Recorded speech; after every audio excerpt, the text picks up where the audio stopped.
Imagine that you only had 15 minutes to evacuate yourself, your family, and your pets, plus all supplies. Coming up, we'll have tips for disaster preparedness for pets.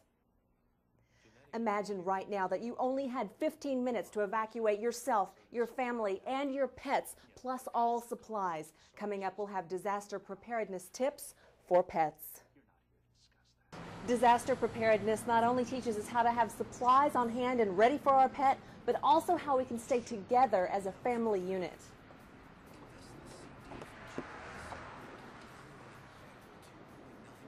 Disaster preparedness not only teaches us how to have supplies on hand for our pet, but also how we can stay together as a family unit. In a disaster situation, the time to prepare is right now, because there's a real chance that in our lifetime you're going to be involved in a disaster which is going to involve your pets. So now you're thinking all of these things in your home that are precious to you that you need to take, including your pet. And now all of a sudden I have a very short period of time that I have to put all this together.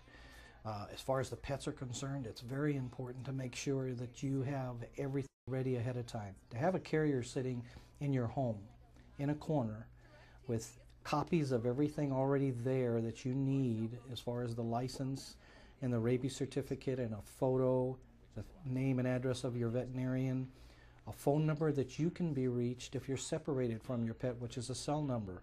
So all of that needs to be in a folder attached to that carrier, along with the leash or a collar, the identification, have a nice blanket in there for the pet, have a toy in there that the pet is familiar with and that is used to. It has its smell on it.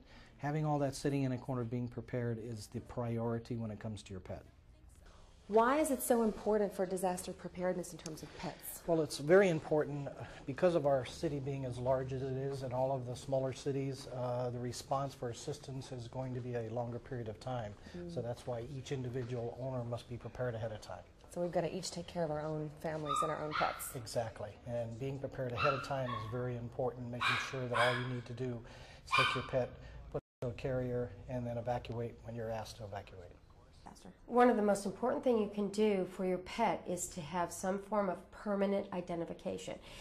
In addition to having temporary, like a collar with current, a lot of people move and they don't keep the information updated, a current tag, in addition to having some form of microchip implanted under the skin in any animal. They can cat, dog, horse, bird, rabbit, because those permanent chips can save your animal's life and can be the reason why your pet is reunited with you.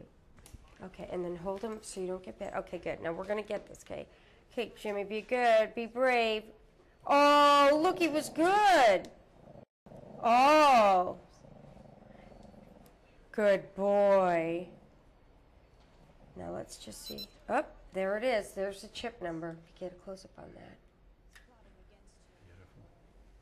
This isn't the ID number, and on the other side it just says I'm lost with an 800 number. Okay. Just so you know, your privacy is always kept by Avid. If your pet's ever lost and someone calls, they never give your private information. Thank you so much. And these emergency tips are so important, especially here in Southern California, where an earthquake can strike at any time. Reporting for Santa Monica Update with the help of Jimmy Chu, I'm Tamara Henry.